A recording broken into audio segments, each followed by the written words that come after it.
muka surat 2. Ni pula lagu ni huruf ya saja. Huruf ya saja. Idz qala Ibrahim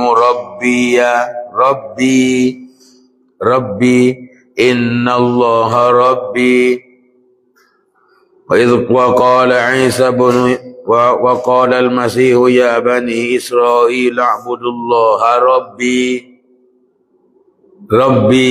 Iya saja ya bani ya. Iya huruf ya saja. Tadi nu ya, ni ya saja.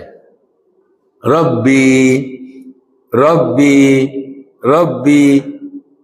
Hak asal dia hak apa campur tu. Al aslu Rabbun campur dengan ana.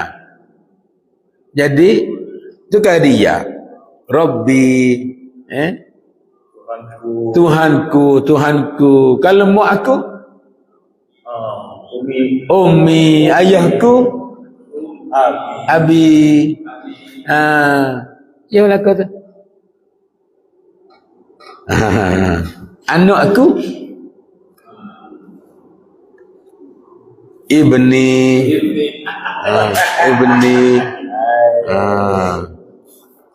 Abah sekali itu wa ahidna ila Ibrahim wa Ismail tahira baiti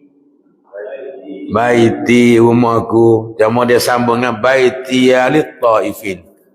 Baiti izhab bi kitabi hadza kitabi kita aku. Jadi tak kotak tu. Iya huruf iya seperti itu. Dalam ayat-ayat contoh di atas adalah mudhafun ilaih. Jadi mudhafun ilaih. Ni hak ada kotak ni maksud hamba macam mana nak faham maksud dia. Faham ayat dia.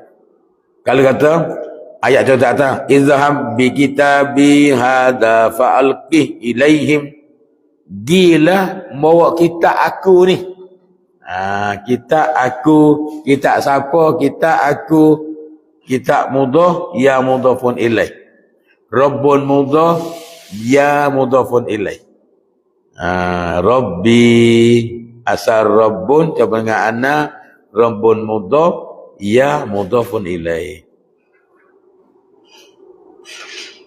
Ni kita tengok isim pula ni. Ya dengan isim. Isim huruf ya bergabung dengan isim. Isim. Yang juga makna saya, makna saya.